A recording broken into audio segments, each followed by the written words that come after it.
അപ്പോൾ അവിടേക്ക് എത്തിച്ചേരുമ്പോൾ ആ ഇബാദത്ത് അവിടെ ചെയ്യാൻ കഴിയും. പിന്നെ റസൂലുള്ളാഹി സ്വല്ലല്ലാഹു അലൈഹി വസല്ലമയുടെ നാടാണ്, മസ്ജിദു മദീനത്തുർ റസൂലിലേക്കാണ് എത്തിച്ചെല്ലുന്നത്. പിന്നെ അൻസാറുകളുടെ നാടാണ്, ഇസ്ലാമിനെ ചേർത്ത് പിടിച്ചവരുടെ.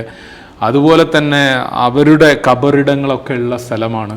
റസൂലുള്ളാഹി സ്വല്ലല്ലാഹു അലൈഹി വസല്ലമ അന്ത്യവിശ്രമം കൊള്ളുന്നതും മദീനയിലാണ്. അപ്പോൾ ഓരോരുത്തർക്കും ഒരു ആഗ്രഹമുണ്ട്, എൻ്റെ റസൂലിൻ്റെ ഖബറിൻ്റെ അരികെ നിന്ന് ഒരു സലാം അവിടേക്ക് നീട്ടി പറയണം.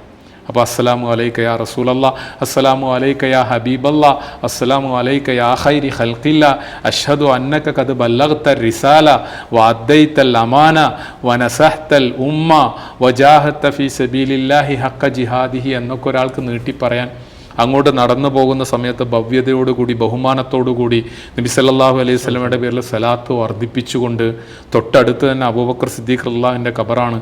അസ്സലാമു അലൈക യാ അബൂബക്കർ സിദ്ദീഖ് റളിയല്ലാഹു അൻഹു. തൊട്ടടുത്ത് ഉമർ റളിയല്ലാഹു അൻഹുവിൻ്റെ ഖബറാണ്.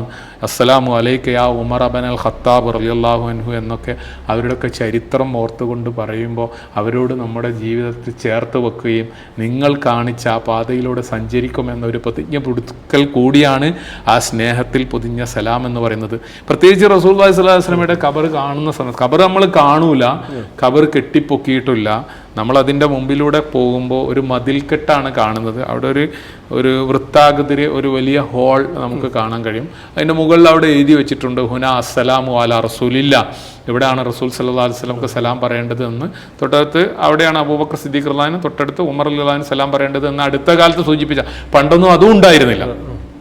ആദ്യത്തിൽ 2 ഹോൾസുകൾ വരുന്നുണ്ട്, അവിടെ ആരുടെയും ഫേസ് വരുന്നില്ല. അവസാനത്തിലും 2 ഹോളുകൾ വരുന്നുണ്ട്, അവിടെയും വരുന്നില്ല. മധ്യത്തിലുള്ള ഹോളിൻ്റെ അവിടെയാണ് വരുന്നത്. ഇനി ഒരാൾ ആദ്യ ഭാഗത്ത് സലാം പറഞ്ഞാൽ തെറ്റിപ്പോകുന്ന പ്രശ്നമൊന്നുമില്ല, ഒരാൾക്ക് മനസ്സിലാക്കാൻ വേണ്ടി പറയാണ്. മണ്ണിൽ പ്രവാചകൻ സല്ലല്ലാഹു അലൈഹി വസല്ലമയുടെ ഖബറുണ്ട്. അതിൻ്റെ മുകളിലൊക്കെ, അതിൻ്റെയൊക്കെ മുൻവശത്ത് മതിലുകളാണ്, അതിൻ്റെ മുകളിൽ ഒരു വിരിയൊക്കെ ഇട്ടതാണ് നമ്മൾ കാണുന്ന. റസൂൽ സല്ലല്ലാഹു അലൈഹി വസല്ലമയുടെ ഖബർ കെട്ടിപ്പൊക്കിയിട്ടില്ല. അതിൻ്റെ മുകളിൽ കാണുന്ന ആ കുബ്ബ പോലും പ്രവാചകൻ സല്ലല്ലാഹു അലൈഹി വസല്ലമയുടെ ഖബറിൻ്റെ മുകളിൽ കൊടുത്തൊരു കെട്ടിപ്പൊക്കലിൻ്റെ ഭാഗമല്ല, മറിച്ച് തുർക്കികളുടെ നിർമ്മാണമാണ് ആദ്യകാലത്തുണ്ടായിരുന്നത്. അപ്പോൾ അത് നമ്മൾ റൗളയിൽ ചെന്നാൽ, റൗളയെ പറ്റിയ ആളുകൾക്കുള്ള തെറ്റിദ്ധാരണ എന്താ പറയുക, നബിയുടെ ഖബറിന് പറയുന്ന പേരാണ് റൗള എന്നാണ്.